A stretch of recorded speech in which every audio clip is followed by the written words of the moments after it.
Welcome back, folks, to Buzzsaw, the #1 SlamBall podcast in the world. And I am so excited because our first weekend of SlamBall is done. And so much happened. There's so much to talk about. And I'm so excited to get into it with you. Off the top, our headlines are: Mob stays undefeated. There's too many rules according to Nate Robinson. Slashers versus Mob is the second big rivalry in SlamBall this year. The Buzzsaw aren't pretenders. It's just really hard. Refereeing is also hard. What are the squads from the first weekend? And what are our updated power rankings here on Bounce Off? My name is Sam Roberts. You can find me on social media at Quantum Roberts, QUANTUM Roberts. That's on Twitter, Instagram, if it's even still called Twitter actually, and on TikTok, where we occasionally post some clips from interviews and whatnot. But there is so much to talk about, mainly last night's games, Mob versus Slashers and Griffins versus Buzzsaw, and the winners of those two matches facing off in the main event. And then there's also, as I say, things like refereeing to get into, who have been the best players of the weekend, what are we going to talk about in terms of how the teams moved around for power rankings. We will talk about all of that over the course of this episode. For our first two episodes of the season, we were going it in chronological order with Game 1, Game 2, and then the main event, or in the case of Night 1, all of the matches. I think what's really key to do for today's episode, and because the headline is Mob stays undefeated, we need to have a look at their game first. So the second game of the night was Mob versus Slashers, and that's what we're going to get into right now. Mob and Slashers played in the main event of Night 1, and so this is the first, I think this is the first rematch. I could be wrong about it, but it's of the weekend, it ended up being the most anticipated match because the Slashers looked really good when they were playing teams not named the Mob, and the Mob looked good against everyone. So the question was, have the Slashers learned anything about how to play the Mob, and can they apply it? The answer is yes, they did learn some things. Yes, they can apply it, but the Mob are just that good that teams need a little bit more seasoning to be able to implement these strategies. So we will get into this Game 1.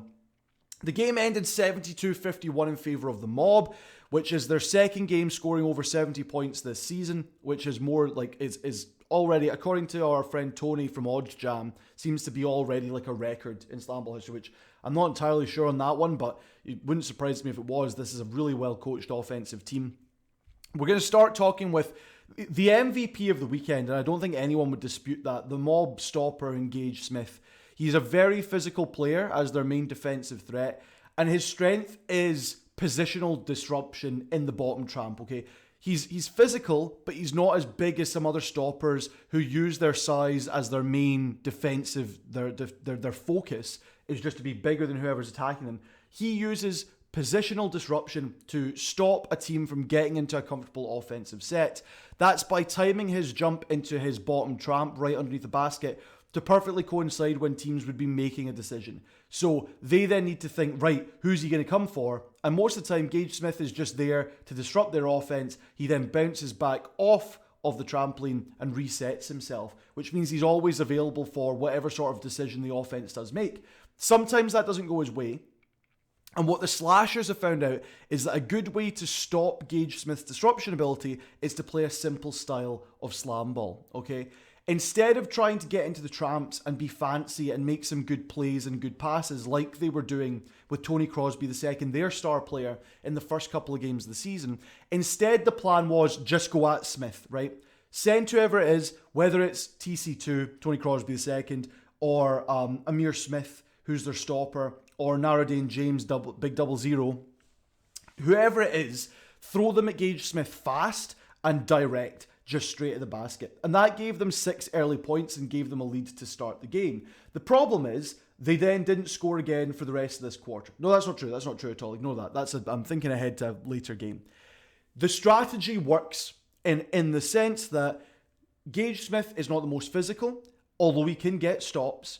It's his thought process and his disruption that helps him defensively. So if you just attack him with bodies fast, he has not as much time to be disruptive and has to just go physical to physical. Or if you fake like you're going to do something fancy and just go straight at him, it can discombobulate him and he's too busy overthinking the situation, right? Which is usually what he's doing on the defensive end to other teams by making them overthink their plan. So Going straight at him is a good idea.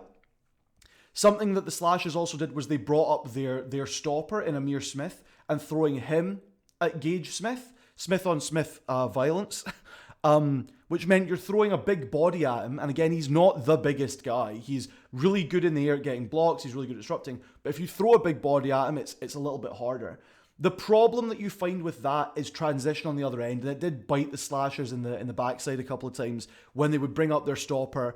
And then whether it's a make or a miss from the offensive end, Gage Smith will immediately outlet the ball and the mob are away running. And yes, they can do finesse plays and stuff around the island, but they're also adept at just jumping over defenders, especially if it's someone who's not your starting stopper. They can get around them a lot easier.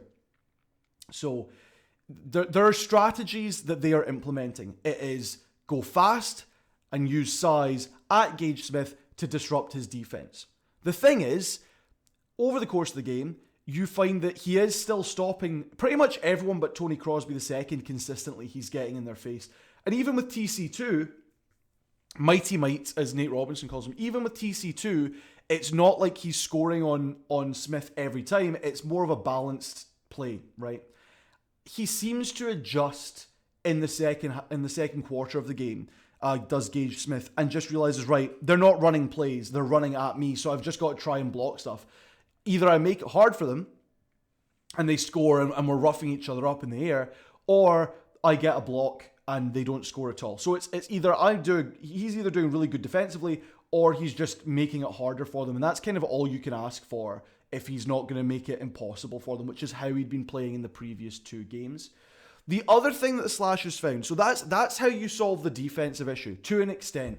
It's not perfect, but if you think maybe a slightly bigger team, say you've got a team like the Lava, or the Wrath or the Ozone to an extent, right? And they just throw big bodies at Gage Smith, it might be harder. The problem is they're not like just a defensive juggernaut. They are really good defensively, but they're also, as we talked about, they have the biggest average of points per game in the league, going with 67.5 points per game going into their second game of the night, which was crazy when the previous game had ended with one team only scoring 30, right? So they're averaging more than double some teams are finishing a game with, right? Their offense is also really key. And we talk about the mob, we talk about the mob being tricky around the island and in the tramps, throwing 1, 2, 3 cutters at stoppers, which is a lot for them to have to deal with and to think about in the air. Who are they going to stop? Who are they going to challenge? Who are they just going to let go through? What LaMonica Garrett on commentary points out is that the Slasher strategy defensively against the mob is let them get to the island, okay? Let Cam Horton or Justin Holloway or whoever it is that's running the offense get into the island and then make it incredibly hard for the teammates that they're expecting to cut off them to get into the tramps, okay? You can't hit a guy when he leaves his feet to go into the trampoline, but you can stand in his way. You can use your lateral quickness to just stop them from moving. You can't have unnecessary contact, but if the offensive player runs into you defensively, that's just a no call. You don't get anything out of that from the defensive end. You can't draw a charge in SlamBall, but you also don't let them get an easy scoring ability. And then instead of it being three guys running at the stopper with pace and cutting off different ways, it ends up being one guy who's stuck on the island and has to find a way to make a play on his own versus a stopper who most teams have got a decent stopper. Some teams have got exceptionally good stoppers. We'll see that later in the night. And that's probably the best strategy, is let them get to the island and then make it almost impossible for players to cut off of that space. The problem with that ends up being, again, you can't draw a charge in SlamBall. There's a lot of credence in the name of the offense, and that as soon as they leave their feet, referees are finding it really hard to delineate between a flop, jumping because you know you're going to get contact and you're going to get the call, creating either a face-off or some bonus points in the foul, or they'll do it intentionally. And that's what is sort of the commentary was suggesting. I can see why you're saying that, in that it's really hard to implement a strategy of don't let them into the tramps without being unnecessarily rough and creating fouls. It's even harder if the referees are constantly looking for fouls entering the tramps, and so you're just getting in the way is enough for them to go, well, he left his feet already, so that's a foul. And so whether it was they were being unnecessarily rough or whether the mob were flopping, the slasher strategy is a good one, but it's not perfected because they're giving away too many penalty points to the mob. And so instead of stopping them scoring at the rim, they're letting a guy get to the island and then giving them bonus points off fouls because all the guys who would be cutting to the rim are now just getting fouled going into the trampoline. So it's a slower build of points for the mob, but you're still not stopping them entirely. That being said, I think attacking Gage Smith with a lot of energy, pace, and size, good way to stop his defensive strengths. And then strong lateral quickness and a lot of perimeter defense after the initial man has entered the island. That's probably the best way to stop them on the defensive end. Okay, those are good strategies, and the Slashers have pointed that out in game one because this is their second time seeing the team. Credit to Stan Fletcher and the coaching staff for the Slashers in working out some ways of doing it. It's just not easy to do, okay? And so that's why this game ends 72-51, because even though the Slashers were doing really good offensively themselves, the Mob still have so much offensive firepower, whether it be in transition or just it's really hard to stop them if they understand how to play this game, which they're well coached, and it wouldn't surprise me if these guys have got a really deep understanding of what it means to play SlamBall that some guys are still waking up to, because they should be. This is like freakish knowledge of the game if they're understanding how to draw points like from fouls already in a way that seems natural. We see it with one of the handlers for the Buzzsaw later. Effectively drawing fouls is not easy in this sport. It is a little bit easier now because the referees are conscious of trying to make it easy for the offense and punishing bad defense, but it will come with time and it'll be a lot harder, and it's already hard because they know what is and isn't going to be a foul. Just delineating between those two things is more challenging than you think, and that's why I say referees are trying. It's a hard game to referee, especially when you've never done it, and this is the first weekend of competitive play. Okay, the Mob were still able to run their sets is the thing. It's at a certain point, if you're giving up a lot of points because you've got this strategy of perimeter denial and they're still getting bonus points defensively, you don't want to run into a situation where they don't even need to get physical at the rim, and instead you're just giving them free points and possession. So you sometimes want to just trust your stopper's going to do it. And when you do that, again, the Mob are really well coached in how to cut around the island. They have a play about 1:50 into the second quarter, which is maybe the craziest stat cut you see in the whole league.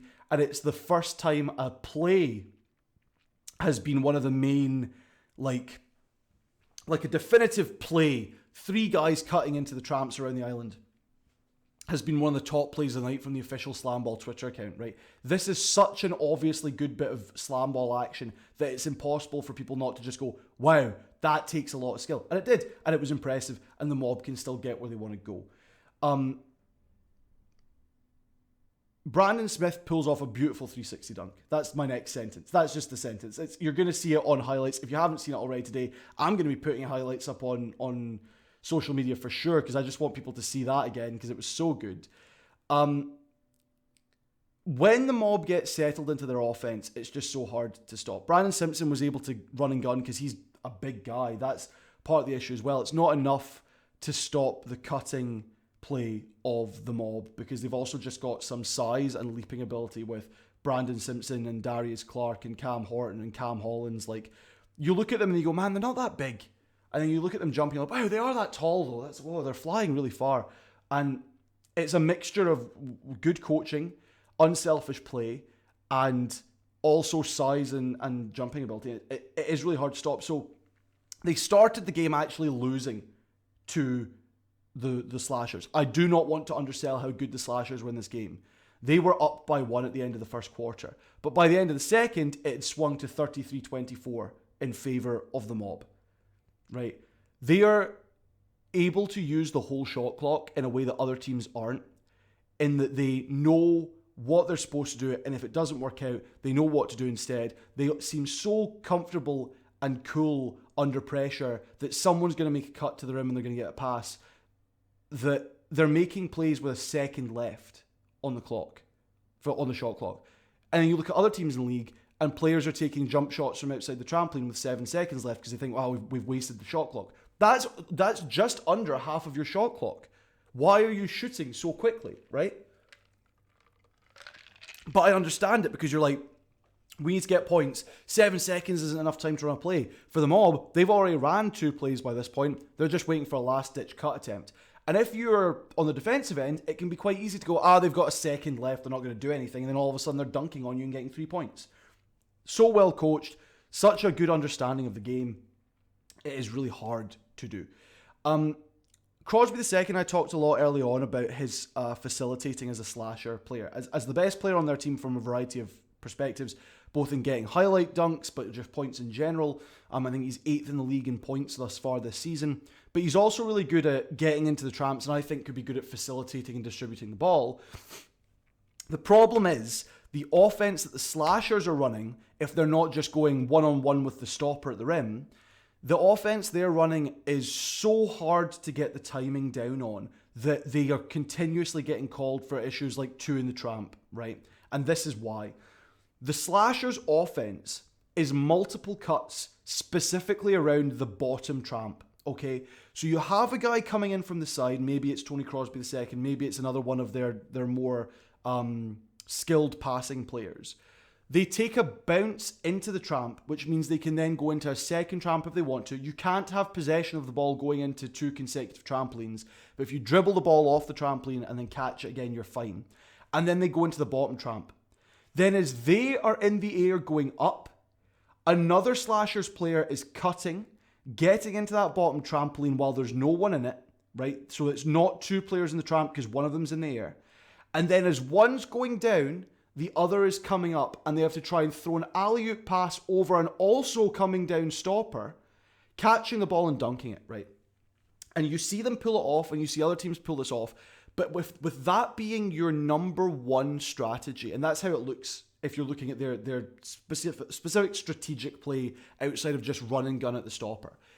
It's so complicated timing-wise, it's hard to do.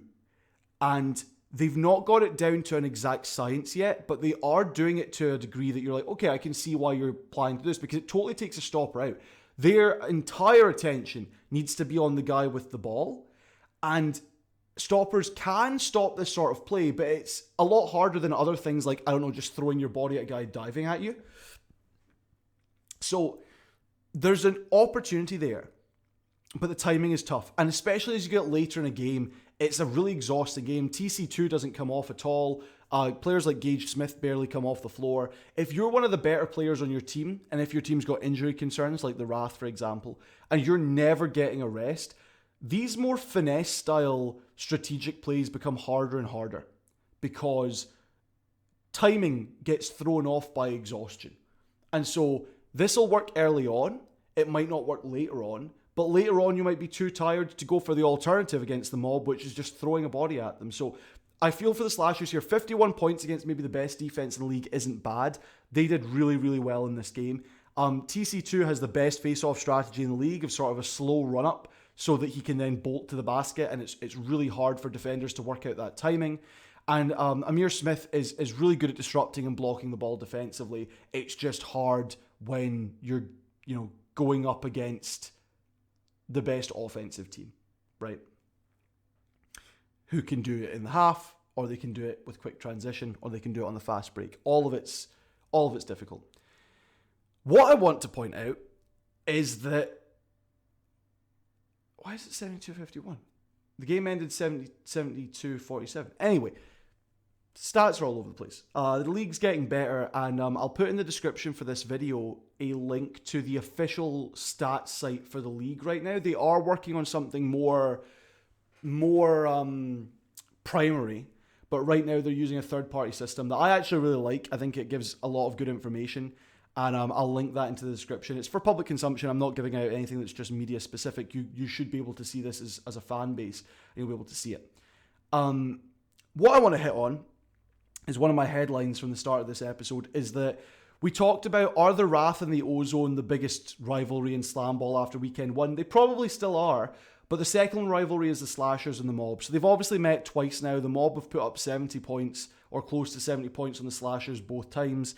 And it's not for lack of trying. The Slashers are a really good team. They're top top 50% in the league, top 4 teams in the league, it's just hard to compete with the best team. And I think at a certain point you get frustrated, especially because there's now this opinion online that the mob might be, and maybe this is because there's so much action offensively, but the referees are struggling to keep up with 3-second counts on the island for them. And that's something that I'm hoping this coming week will be adjusted for, just so we can see if that's the case or if the mob are just really this good. But that can get frustrating if you're playing against it regularly, as can the fact that the mob are really physical on the outside, as can the fact that Gage Smith is hard to get into, as can, I'm told that their head coach, Brendan Kirsch, who we will have an interview with coming out tomorrow, I'm told he can be a bit chirpy on the sideline. And so that's what happens in this game. Brad Laubacher of the Slashers makes a bad defensive play on a face-off. He ends up drifting, which is where you jump forwards defensively. You have to go straight up and down as a stopper. And so what was a block is actually called as 2 points to the mob, because Laubacher made a bad play. And then he immediately goes to the mob bench and starts like chirping with Coach Kirsch. And then you've got Amir Smith, who gets a massive dunk on Cam Horton. Massive dunk. And then starts flexing on him just to prove that he's got that strength, he's got that power. Don't look too hard while I'm flexing. You'll strain your eyes. And it just felt like there was an energy about this game, right? After that big hit, it led to a foul, and Cam Horton does a through-the-leg dunk just to prove he can on the face-off. And not on the face-off, sorry, after they'd taken a bunch of time out of the clock. This is the third quarter, so the mob are already up at this point. But then, later in the game, Cam Hollins gets a massive hit on Amir Smith, who goes down, flies down, does Cam Hollins, and out of nowhere, TC2, Tony Crosby II, runs from his own tramp and absolutely bodies Cam Hollins, which of course results in the two of them getting face to face, and it looks like TC2 is putting his hands up. He wants to fight. Cam Horton takes him away from the action to just try and break up the situation. All the teams are a bit hot, so when Horton takes Crosby over to the island, the two of them start jawing, and everyone needs to get separated again, right? The actual hit was an extension of the arms from Hollins, so that's a foul. You can go with your arms if you want, you can lead with that, but you need to keep them close to your chest. If you extend outwards, that's a foul, right? So there was a foul there. Fair play. I'm pretty sure that TC2 was just trying to protect his guy. You got to ride for your guys, and that's what he's doing. Plus, the game had been chippy. He'd got a technical foul earlier in the game for throwing the ball in the air because he was just getting frustrated at calls. And this hit that he then makes on Hollins is enough for him to get ejected. So the Slashers have to play the remainder of the game without their star player. And with that, the mob are still trying to score a bunch of points to continue to have high percentages, but they can still take Gage Smith out of the game and bring on Deontay Bird as their backup. And why can they do that? Because they know they've got another game to play in 15 minutes after this one. And they already got 13 stops out of Gage Smith. They don't need any more. And they're already up by at least 20 at this point. And like I say, they end up finishing the game 72-47. It's really hard to play against this team and to stop them scoring a bunch and also to score on them. And the Slashers have got the right idea, and other teams should be looking at that as maybe a blueprint. But it's not an exact science. None of SlamBall is exact science, especially not when it's been off the air for 15 years in the US, 7 years even if you want to go to the most recent season, and all of these guys are brand new. It takes time to get used to it, but the Slashers have got the right idea. That was game 2 of the night. I skipped over game 1 just because I felt like Slashers Mob is the headline we needed to talk about, right? I will now talk about Buzzsaw versus Griffins. The game ended 41-30 in favour of the Buzzsaw, but with a minute left in the game, it was 30-35 for the Buzzsaw. And the Griffins gave this game away from misunderstanding of a key point of emphasis for this new season, okay?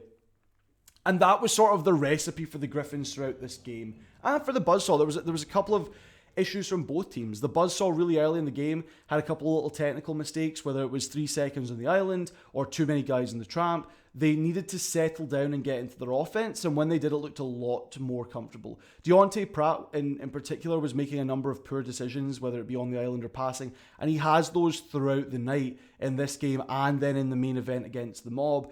It's nothing egregious, but you can tell that he's getting frustrated that he's not quite got it down. But again, he's not the only guy in this game that's making those mistakes. If we look at the first round pick for the Griffins and Justin Holmes, he's also regularly making mistakes, more so than Pratt is. And that's maybe an issue for you when a lot of the offense for the Griffins goes through Holmes. So both teams are making little errors. But the very big error for the Griffins is based around this new rule called the make it, or the make it, take it, make it, break it, however you want to call it. There's a fun rhyming system in there somewhere. I should really be checking the rule book to make sure I get it right. But commentary doesn't know anything either, so. It's one of those things that the rule has been miscommunicated somewhere along the line. So the make it, break it rule is, as we know, each team gets one face-off per quarter. That means if you have an aggressive foul, if you tackle someone going tramps, it results in a face-off, which is the defensive player versus the offensive player, one-on-one at the basket. Any foul that occurs after that one face-off per quarter results in bonus points. It's 2 bonus points per foul for the first 2 fouls after that. Anything beyond that, it's 3 points plus possession. You also get possession on the ones that are worth 2 points, right? That's what we're doing here. In the last 20 seconds of the fourth quarter, 20 seconds, any fouls result in face-offs. And typically with a face-off, regardless of the result, the offensive team gets possession of the ball back. But in a make-it-take-it situation, if they miss, the defense gets possession. So this is a really good way with 20 seconds left in the game for a defensive team to try and get more bites of the apple and try and win the game if they're close. 5 points in it, the Griffins were close. We've got a 4-point line in SlamBall. If you were to get a dunk and then a 4-point shot, even if you got 2 dunks, you're in the lead by 1, right? The Griffins should be looking for that. Here's the problem. Either the players on the court or the coaching staff, but definitely commentary, along the way, someone's got the misunderstanding that the make it, take it is in the last minute of play, okay? What happens in the last minute of play is that any referee's whistle stops the running clock. But the make it, take it is only the last 20 seconds. So with a minute left in the game, there are 2 egregious, intentional fouls from the Griffins because they think, and commentary repeats it, because you've now got fans who think that the Griffins got screwed out of this by the referees. They didn't. They made fouls thinking they get to make it, take it, and they've not understood the rules. And because they'd already given away too many fouls that quarter, that was an automatic 6 points to the Buzzsaw. So instead of this being 30-35 with a minute left, you end up getting down to 18 seconds left because the Buzzsaw are trying to waste time and the Griffins are trying to foul because they don't fully understand what's going on. And all of a sudden it's 41-30. And how do you come back from an 11-point deficit with 18 seconds left? It's not possible, right? It's not possible in this game with a running clock. So I feel for the Griffins because, again, it's a hard game to master. And not everyone's got the time to be a nerd like me and go through the rules, but you'd hope that the coaching staff would and that they have an understanding and they can shout from the sideline, don't foul, last 20, something like that. So I think the biggest takeaway from this game is that it was close and it was physical. Connor Hollenbeck with a face guard is souped up defensively. He had 9 blocks in the whole game, 9 stops in the whole game, sorry. A lot of them in the first quarter to the extent that you could probably think that might be the most in a quarter for any game, for any player. Justin Holmes really showed his ability to move in the air and score, to move the ball around and get past stoppers. We talk about Adam Stanford having some really big, impressive highlight dunks and stuff like that. But they are giving up so many points on penalties, right? At the end of the game, it was, or not even at the end of the game, when it was 35-30, right? So this is before the 6 extra points that the Griffins gave away trying to even things up. At that point, when it was 35-30, the Buzzsaw had a 15-2 advantage in bonus points. Okay, so that means that the Griffins are making really, really bad defensive decisions, giving away points. And if you take those out of the game, the score is instead 20-28, and the Griffins are up with a minute left. Okay? That's just not going to win you SlamBall games. You have to be more disciplined defensively. The Griffins are doing a really good job in terms of defensive stats. Connor Hollenbeck, their stopper, is putting it out on all of his social media. They have the least points against in the league. And that's because he's doing really well at the rim. That's because they're a very physical team. But you've given away 15 points in terms of bonus. That needs to come down if you're going to win these games. Because it's great to be good defensively, but you've also lost both of your games so far. You need to find a way of bringing that number down further or bumping those offensive numbers way high up. And I don't know what it is that they're missing. I like their pieces. I think it might just be a offensive identity beyond give it to our star players and have them try and score. Because that's what it feels like when you watch the Griffins. The Buzzsaw made mistakes earlier, we talked about that, but definitely in the second half they settled down way more. They are comfortable cutting off the island and creating multiple concerns for a stopper. They are probably the next best team in the league after the Mob at that type of strategy. It's working well for them, and obviously they've had to practice against it because the Mob and Buzzsaw played each other a lot in training. But they were able to be comfortable and confident while the Griffins made more and more mistakes that got more and more costly as the game went on. And that's the biggest takeaway from this game. The refs didn't screw the Griffs. The Buzzsaw didn't take advantage of things. It's a hard game to master. The Griffins gave away some bad points, and late game situation is not great across the league right now. For close games, it's a struggle for teams to work out how best to play it. And it's the first weekend of games, okay? We've got 3 more weekends of this and then playoffs. And that's going to be, Thursday, Friday, Saturday, Sunday night action for 3 more weeks. Some teams will work it out, some teams won't. This will show a lot about coaching ability. But late game situation for sure. Unnecessary points being given away for sure. And just, you need to be more comfortable in the game. The Mob look really comfortable all the time. The Buzzsaw, when they get comfortable, are looking really good. Teams that aren't comfortable offensively and that are giving away too many fouls defensively are struggling. And that's the big thing. We move to the main event of the night. After Mob Slashers, this is the most anticipated game of weekend 1 after the first night of games, right? Because the Mob and the Buzzsaw were seen as the two teams that... The Mob were seen as the best team in the league by pretty much... It's almost unanimous, right? And I do not think... If coaches want to tell me that's not true, the stats are not helping your argument if you're saying that they're not definitively the best team in the league, okay? But the Buzzsaw are no scrubs. They're second best team in the league for sure. And pretty much everyone who's following this thing closely, Buzzsaw are second best team for sure. And going into this game, they were the only 2 undefeated teams left in the league, right? They'd both won both their games on Friday night, and they'd both won their first game of the night on Sunday. So this was it. This is someone's O has got to go. One team's going to end up 3-1, the other's going to be 4-0. The Mob, for sure, number 1. The Buzzsaw, a team that could probably take them. The game is all about defense tonight, okay? The final score ends up being Mob with 50, Buzzsaw with 31. This is a defensive clinic from the stoppers. Gage Smith and Tyquan Scott going back to back with big blocks, big stops at their respective rims. Tyquan Scott, possibly the second best stopper in the league. Gage Smith, I think, again, statistically and eye test wise, you've got to consider him the best stopper. Tyquan Scott is definitely in the conversation for second best, and it's because he loves the physicality, he loves the blocking, okay? With this game, we'll just go chronologically.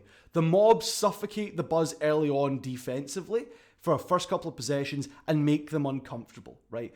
We talked about comfortability being a big thing. The Buzz are not comfortable to start this game because the Mob are going, we're going to make it as hard as possible for you to score. They have a couple of poor possessions, and that's just because they need to get comfortable and get into their offensive sets. And maybe this is something to watch out for with them going forward, that each game they play, at least on Sunday night, both games they started slow and got comfortable as things went on, so keep an eye on that. But on the other end, Tyquan Scott made it really hard for the Mob to score. That's because they were not getting comfortable with their own offense. Sure, they were getting to the rim more than the Buzz were in the early stages of this game, but they were only throwing one person. And Taekwon Scott is a big physical guy. He knows his timing at the stopper position. You're not going to get past him with one guy. Anything straightforward, one cut or one drive, it's not going to get through against Taekwon. He would struggle as soon as they threw even 2 cuts at him though, okay? 2 cuts is the most that teams are doing. The Buzz are doing 2 cuts sometimes. The Mob are regularly doing it. They were not doing it in this first quarter, but in all the other games, you're seeing the 2, you're seeing the 3 cuts, you're seeing the drives. And when they would throw that at Taekwon Scott, it's hard for him to stop. It's hard for anyone to stop. I'm not begrudging him. He did great on one-on-ones or 2-on-1s where it's a single cut. But as soon as it was a 2-person action, it's hard to stop. The quarter ends 11-6 for the Mob. It's super physical at the rim and in the open floor, but neither team is making big hits, nor are they giving up defensive points with bonuses, right? They're making good defensive aggression their thing and getting in the way. So it's a low scoring first quarter. Part of the game going forward, especially in the second quarter, that you really need to talk about when you talk about Gage Smith as the best stopper in the league, is knowing when nothing's coming from the offense and when to step back. I talk about his timing to disrupt plays by getting to the bottom tramp. If he sees someone coming at him, right, and this is a really interesting thing that I do not know how he's working out, but there are times where a player is driving right at the rim. They're driving right at him. And by all intents and purposes, you need to assume they're coming to dunk on me. And if you're the stopper, you have to go straight up and down and try and stop that. What's Gage Smith doing? Well, sometimes he's going into the tramp and then immediately jumping back out to behind the tramp. And it's not that he's getting scared and thinking, right, I'll just let them get the points. I'm not putting my body in the line. Whenever he does it, it happens on a play where they weren't going to dunk anyway. They pass it out, or they then land on the island and they're trying to make a play, and then he's back in the bottom tramp to make a stop on that or to disrupt the offense flow. How he's able to look at their intentions coming at him and know this isn't a dunk attempt, I need to reset myself. I don't know how he's doing it. Maybe it's an eyes thing. Maybe he can tell by looking in their eyes and seeing where they're looking. Maybe it's just wild luck, but that's absolutely something you need to look at.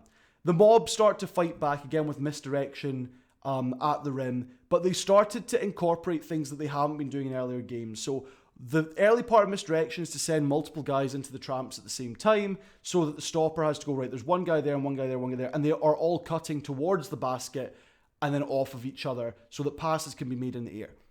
Something they started doing in the second quarter that is different is that Mob players were running the court, going into the wing or side tramps, and not cutting to the basket, but just going straight to the wall. So as a stopper, you're going, there's a guy there. Oh, wait, he's gone past me. Wait, is he going to go behind me and he's an option back there? And then guys are coming at you at the same time. And so there's so much to think about, not just coming at you, but also at the sides, where you have to make a decision of, do I trust my teammates to stop them from doing anything in the tramps? Or do I need to keep an eye on this guy who could be coming from behind me on a cut? What's the scope there? That becomes really difficult to stop as the defensive guy. You then have players like Brandon Simpson who, if he makes a cut and it's not one where he's aiming to score, he then ends up, like I'm saying, on the baseline behind the tramp, with the ball sometimes, if maybe he's messed up in the air or just the plan was never to score. And then the stopper's having to look over his shoulder at this guy while players are cutting towards him from the other angle. And unless your peripheral vision as stopper is incredible, you've got to watch a guy who could jump at you from the side. You've got to watch guys coming at you directly towards the basket. And you've got to anticipate who's the guy that's going to receive this ball in the cut. And unless your teammates are able to stop those guys driving in from the front of the basket and get in their way on the perimeter, it's 2-on-1 every time. If you can stop guys at the perimeter after people like Brandon Simpson make this cut to the baseline, it becomes 1-on-1. The stopper just needs to keep an eye on the guy with the ball. But it's, as we've talked about, proving very difficult to find a way to stop the Mob cutters from getting into the tramps. Whoever can work out a way to do that without giving away an insane number of fouls, whether it just be standing still or having insane lateral quickness to keep up with it, my hat is going to be off to them because it's so far proving really, really difficult. Defensively for the Mob, something you notice is they don't make a huge number of mistakes. This is an eye test thing, right? Commentary were saying it, I'm noticing it as well. It feels like they're not giving away a lot of points by making unnecessary tackles and roughing up players defensively so that they get easy points, right? I think a lot of that comes from trusting their stopper.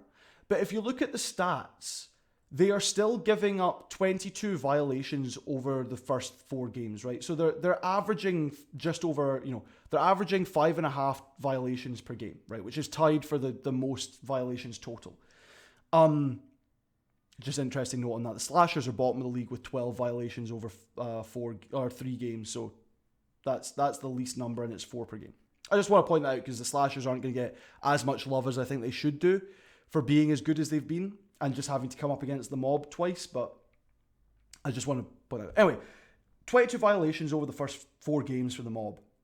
But there's no breakdown on how many of those result in giving away points and how many of those are just things like 3-second violations or 2 guys in the tramp violations. So the eye test says they're not giving up many points defensively by making mistakes versus other teams who maybe are. We talked about that earlier with the Griffins.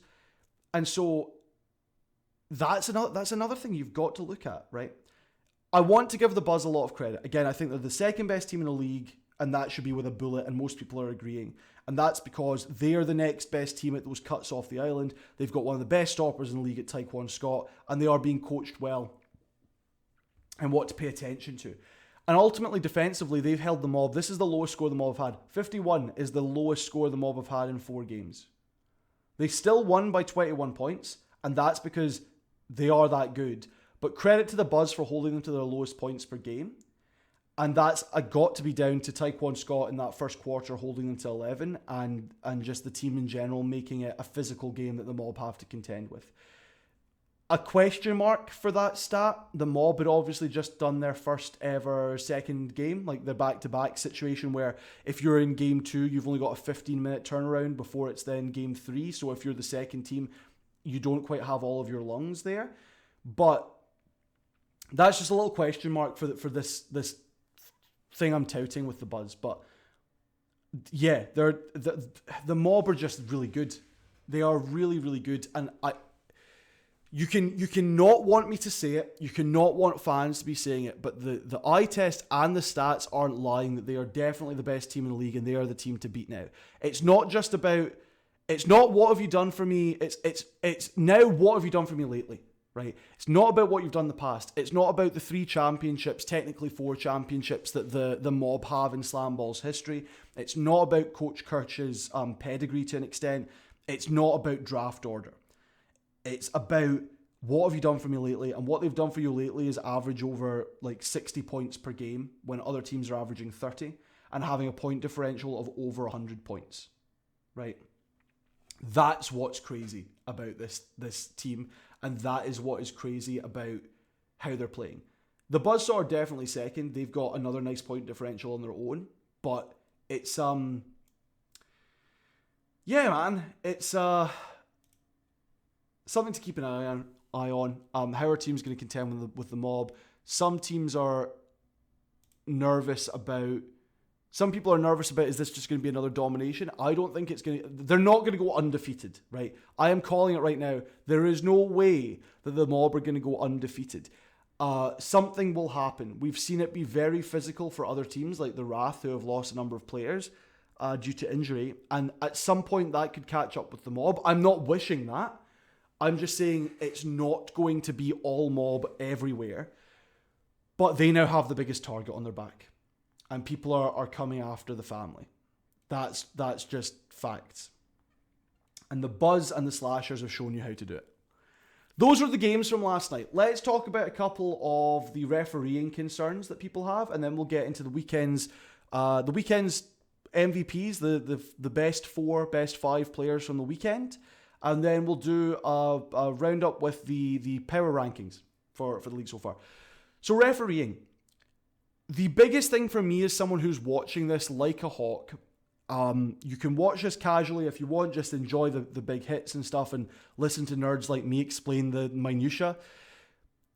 The referees, at least last night, we can hear what they're saying on the floor a lot more than in other sports. So I want a lot of transparency with this league. We've not had any injury updates on how players are doing. Will we find out how players are doing that have suffered injuries? Those of you who aren't nerds like me don't even realize that there are people registered with teams who aren't going to play this season because of injuries they've already suffered, right? So I want more transparency from the league. And part of that is going to come with things like, do we get a last 2-minute report from referees like you would in a close basketball game in the NBA? Are we going to get a breakdown of here's why this decision was made at this time by a referee? I don't think so. And that's because there's so much to do with a new league like this, especially when the league is running all the teams individually. They've got so much to contend with. But what I like is that because we can hear the referees, we at home who are paying a huge amount of attention, we can see, right, this is why this decision's been made, or this is what the call is. The problem is that's not being communicated with to commentary, and so commentary can't explain it well. It's great that as an audience we get it, but you need the people who are the voices of your league, you need the commentary team to be able to say, this is the call, this is why it's happened, this is the impact it's going to have on the game. And there was too many instances this weekend of commentary going, what happened there? What was that? Well, I think it's this. And then we hear the referee saying something completely different. And again, we come back to fans now thinking that the Griffins were screwed out of that game with the Buzzsaw because the referees made a bad call because the commentary kept saying, it should be a make it take it, it should be a make it take it, it should be a make it take it, when the referees were totally within the right within the rule book to withhold those face-off attempts, right? Another thing I want to see shored up is tackling. There are big hits that are happening that are being called as fouls, and there are highlight plays for the night. There are other hits that are equally, like, they're coming at the same angle. In SlamBall, you have to hit face on, but there's some hits that are coming from the side, and they're not getting called as fouls. And so, why? I want that explained in some way. No, I don't need you, admin on the Twitter, to explain it to me. I'm just meaning the league in general. I need someone to explain the difference between the hit that Jamal Barnes Jr. had on Adam Stanford last night versus one of the many other hits that wasn't called as a foul. Is it just the arm extension thing? Is side on okay now and the rule book's just not been updated? The one I've got sat right here in front of me. What is the difference in these calls, okay? The other thing that's difficult for the referees, and this is why I'm giving them a lot of credence because it's a brand new league. It's hard to keep up with these things, but there's a lot of inadvertent whistles coming on. Not as many last night as there were inadvertent whistles on Saturday night, but there's a lot of times where the refs are blowing and then going, that wasn't a call. We just need to reset the game. And that's slowing things down, okay? In a league where the aim is be fast, be fast, be fast, slowing things down to this extent is not ideal. So that's something they've got to get over, but that's a nervousness of they want to make the right call and they want to make sure that teams are being penalised for being too rough defensively, but it is impacting the game in negative ways. Ultimately, it's not easy being cheesy. It's definitely not easy refereeing. I also regret saying that. I'm sorry you had to hear it. It's not easy being a referee, and there's a lot that they have to try and work out and contend with and learn. This is weekend one. I'm sure they're going to sit down and look at film just like the players are going to, just like the coaches are going to, and we'll have an improvement on refereeing going into week 2. Okay. Now we get to the fun part.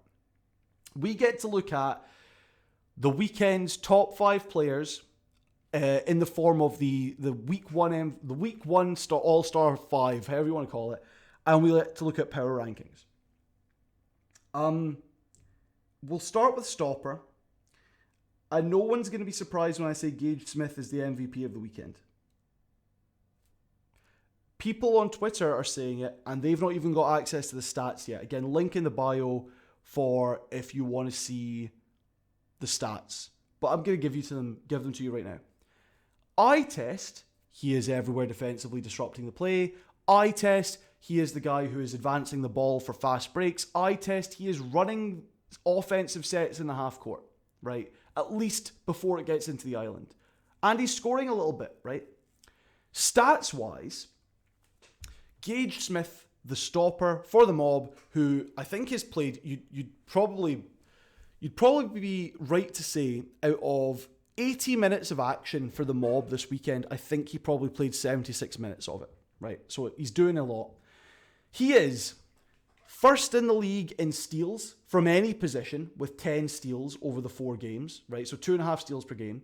He is first in the league in LBRs, which is a SlamBall-centric stat called loose ball retrievals, which is just going after loose balls either in the tramps or over the court and getting it. He's first in the league with 37 over the 4 games, so almost 10 per game. And he is first in the league in stops, which is blocks at the rim, with 40. This man is averaging 10 stops per game over the first weekend. He is the first for totals, and then if you want to break it down into averages, he is also first in all the averages for those stats. Average steals, average stops, average LBRs. This is a complete defensive game.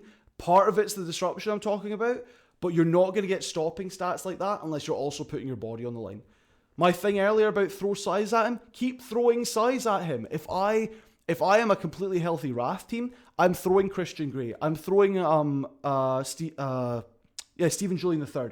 I'm throwing Ty McGee, of course. I'm throwing Sean Stith at him and making him have to get physical. But he's also backing it up with the numbers. This is an insane defensive like behemoth that you've got in Gage Smith, and it's kind of terrifying. What you're going to notice, and there's an obvious reason for this, I am going to keep talking about the mob with this All-Star 4. And that's because it's not just that they're winning, it's that the players are doing excellently on their own. Cam Horton is the All-Star handler for the first weekend, right? He was 7th in the league in points with 36 points over the 4 games, which again averages out to like 9 a game, close to 9 a game. Exactly 9 a game. Terrible from me. And he's 3 of 4 from face-offs. Now, with that stat on the tracking, I don't know if that's only offensive, because that tracks for me. I think the way that they're tracking face-offs is purely an offensive thing. They're not currently tracking it defensively. I have asked the league for clarification on that, but it wouldn't surprise me if it's purely offensive, and that would mean that Cam Horton made 3 out of 4 face-offs over the weekend. He's first in the whole league with number of assists with 14. So again, we're looking at 3.25 per game.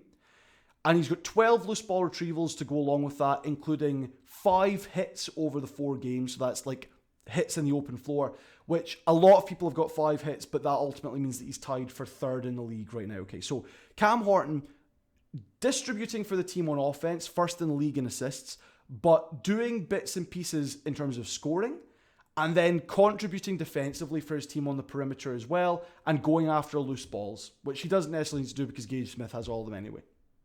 So Cam Horton as your all-star handler for the weekend. We'll finish out the trio of mob players that make up this All-Star 4 by talking about Darius Clark. He's 2nd in the league with 83 points over 4 games, which means he's averaging 20 and a bit or 19 and a bit. No, 20 and a bit points per game. He's tied for the most hits in the league with 6 hits, which is also with the other gunner we'll talk about in a moment. And he's a perfect 3 of 3 in face-offs, okay? Along with that, he's also 11th in the league with 13 LBRs. So another guy who's doing it all offensively in terms of just scoring. He is the guy who's benefiting the most from the way that the mob is running their offense and being the running buddy of Cam Horton in the starting 4, where he's getting a lot of these passes. But he's also, again, the team's doing business with LBRs, which is a hustle stat that shows that you're trying defensively, and that's what Darius Clark is doing as well. The starting 4 of our All-Star Weekend 5 obviously is rounded out by a non-mob player. It has to be rounded out with Ty McGee from the Wrath. He's first in the league in points total with 91 over 4 games, including setting the record for the most points ever in a game with 43 in the first game of the night on Saturday. But he's also leading the league in hits, tied with Darius Clark at 6 over the 4 games. So that's, we talked about that yesterday, but he's playing very high up defensively, sort of the first guy that an offense has to come into contact with, which means he's able to make hits, he's able to disrupt the play, and he's also able to get the ball on fast breaks and try and score at the other end for the Wrath. These are good things for him. He's also 4th in the league in loose ball retrievals with 26, so again, doing bits and pieces to try and help out his team outside of just scoring.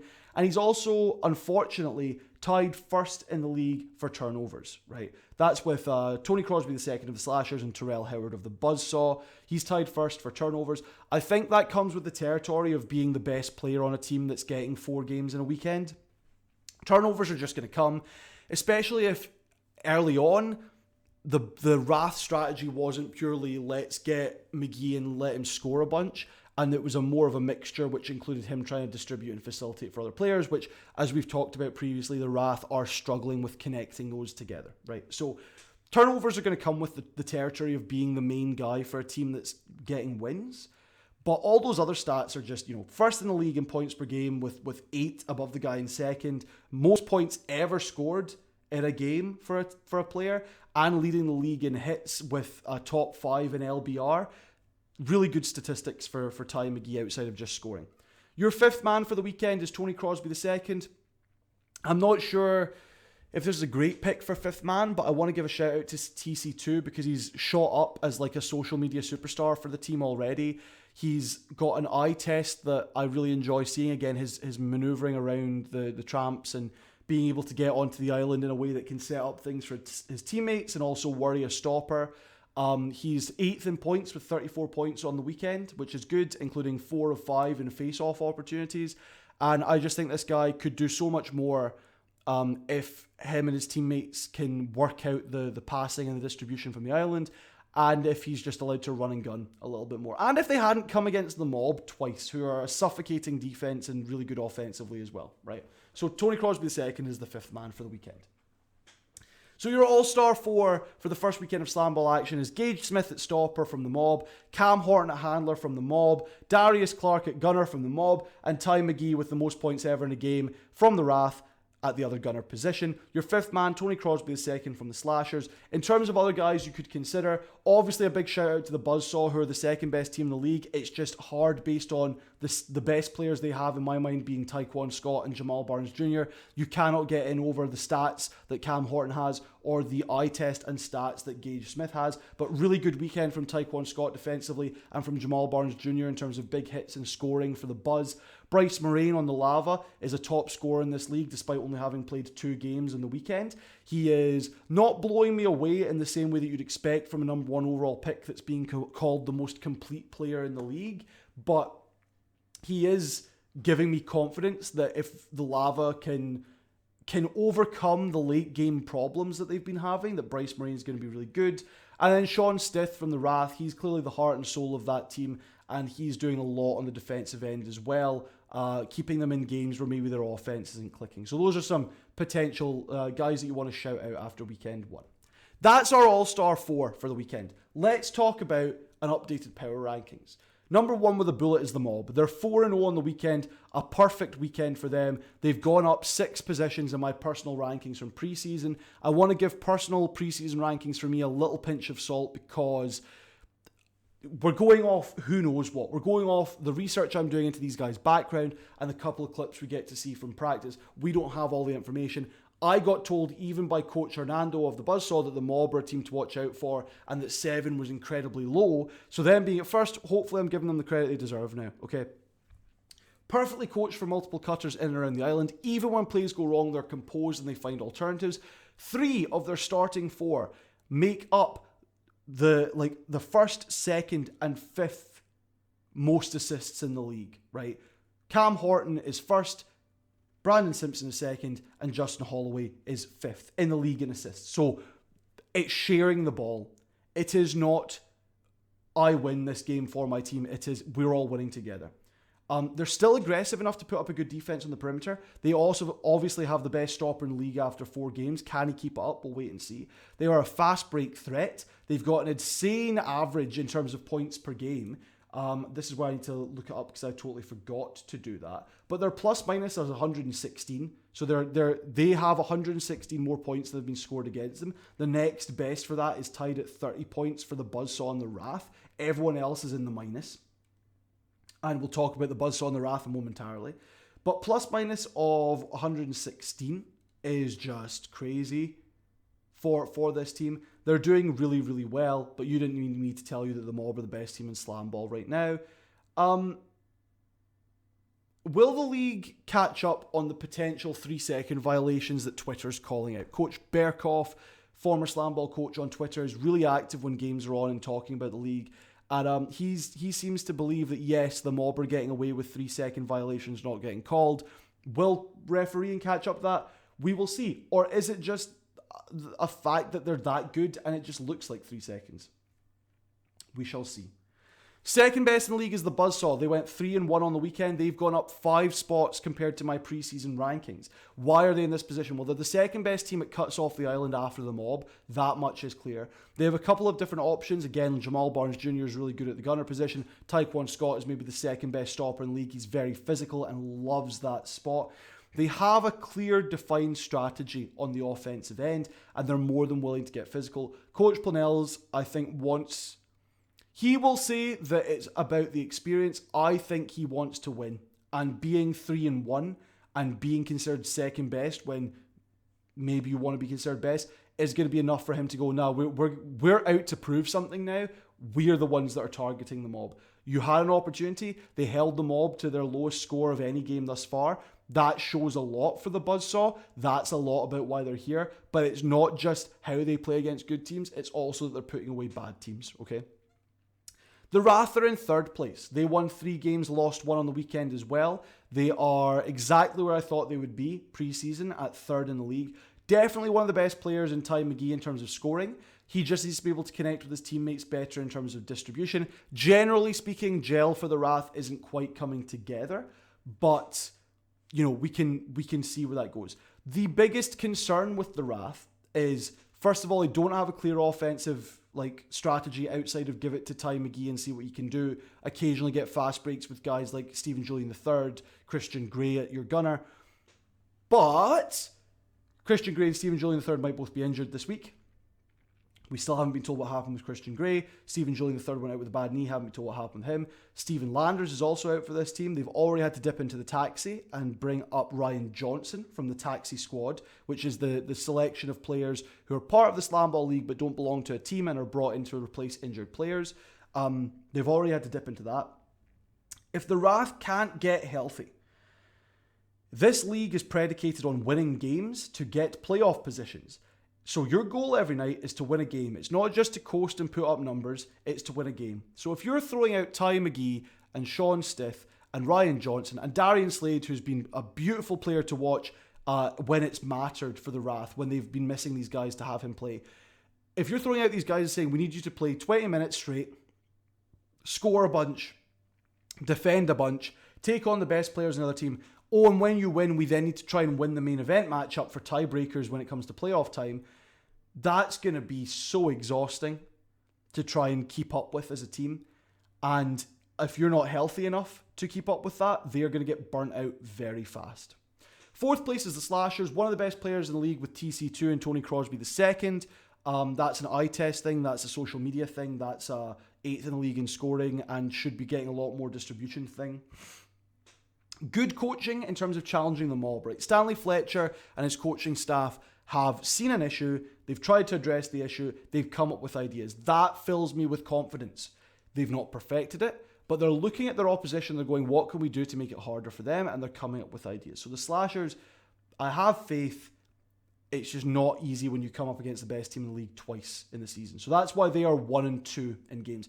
They've gone up 4 spots from my preseason predictions. I thought they'd be the worst team in the league. They are very deserving of this 4th place spot.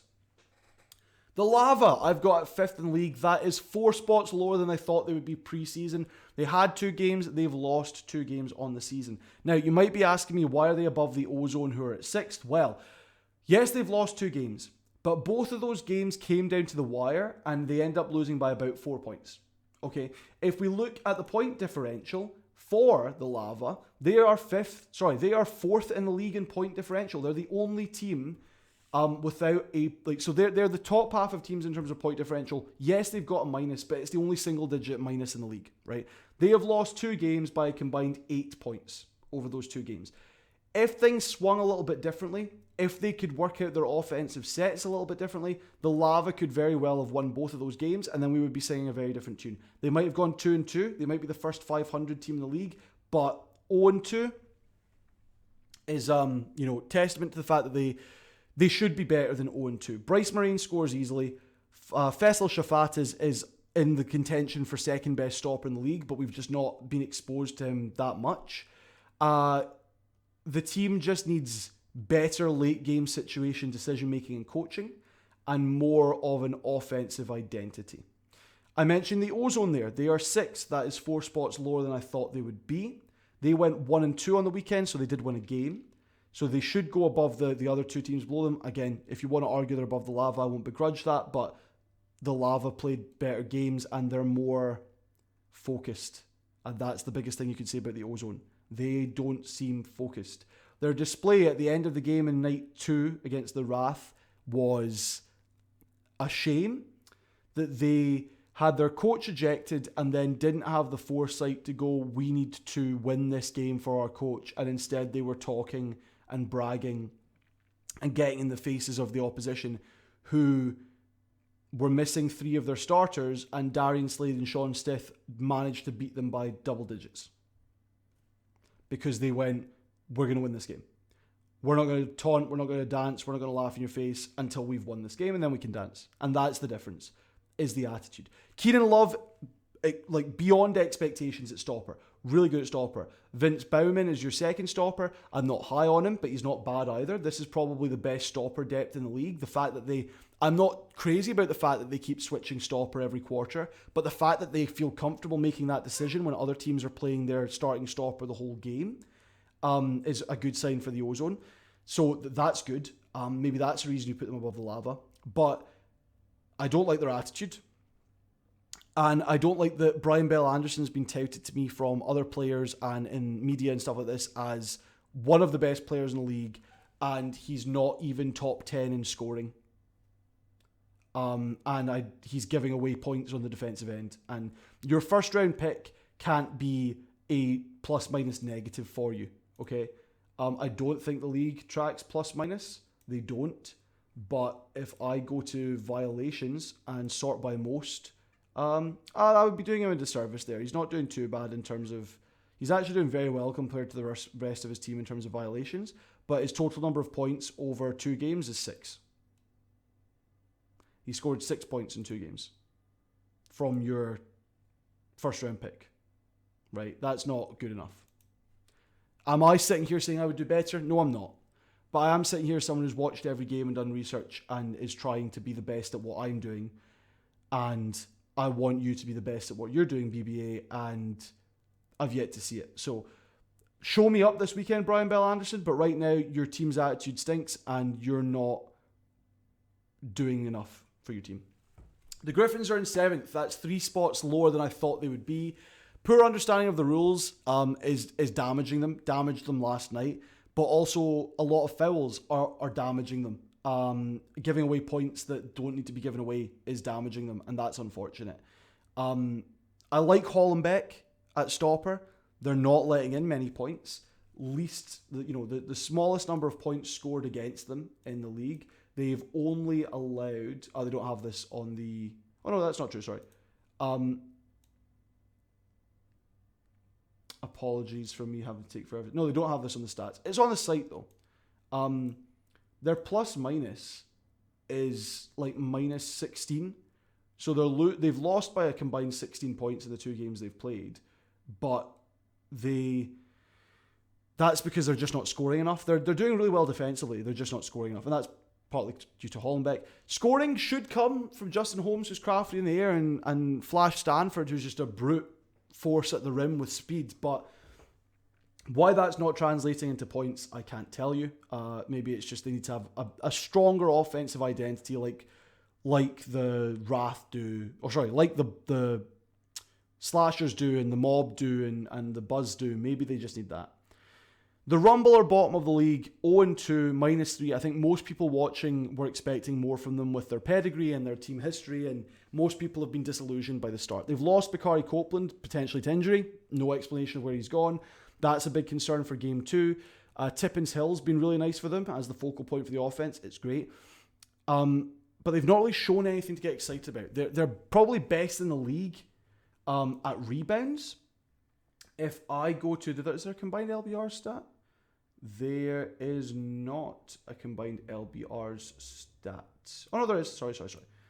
If we look at LBRs over all the games, they're actually 4th in the league, having only played 2 games, but they're getting 60 loose ball retrievals in those 2 games. So they're averaging 30 LBRs per game, which if you look at the Wrath, who have the most in the league at 109, they're averaging 42 per game. So, no, that's They're averaging 32. So they're up there with the best teams in terms of loose ball retrievals, but they shouldn't have to get that many. Their strategy seems to be shoot from distance, catch any, like go after the ball if we miss, or a single cut to the basket and an alley-oop from either just inside halfway or just behind the basket. And a single cut is not going to do it against these stoppers. We talked about it. Really good physical stoppers that know their timing are going to stop single cuts all day. Throw two options at them. Just have a second guy cutting into the tramps at the same time just to give them something to think about. Or even another person to rebound for you if that's what you're really looking for. So yeah, these changes compared to last week don't matter that much. I think this is a good lineup of how good everyone was after the first weekend. But what will really matter is our power rankings after weekend 2 and seeing where teams move around from there, because that's when things will settle in properly. And that's our review of the weekend's action, of Sunday night's action, of an all-star 5, of power rankings for every single team in the league. Thank you everyone for listening and for watching to Bounce Off today. It's been a long one, but that's because, as you can see, when it comes to a Monday morning episode, we are going to have to talk about last night's action, and we are also going to have to talk about, what to expect from the weekend as a whole. This week, the league kicks off on Thursday. We've got Thursday, Friday, Saturday, Sunday night games this week, which is going to be really exciting. On Bounce Off, we've got Coach Kirsch. We've got an interview with him coming tomorrow. We've got hopefully something coming out on Wednesday, but it remains to see if I can make it happen. If not, maybe I just get a day off, which would be fun. And we've got a Q&A preview for the weekend coming on Thursday, which may or may not have special guests. That will sort of be us looking at... for sure, it'll be a Q&A. So if you've got any questions about the league thus far, right? This is a big thing. Call to action. If you've got questions about the league thus far that you need answered, whether it's what's happening on the court, who's going to be commentating, what's happening behind the scenes, any question you might have, throw it at me. If it's silly, if it's serious, whatever it is, and I will try my best as a genuine, like this might sound crazy given what I'm doing right now, but as a genuine journalist, I will try my best to find out what's going on with whatever your question is. If it's a rule thing, I've already shown you, look, it's highlighted. I'm doing my research. If you've got questions, I'll answer them on Thursday.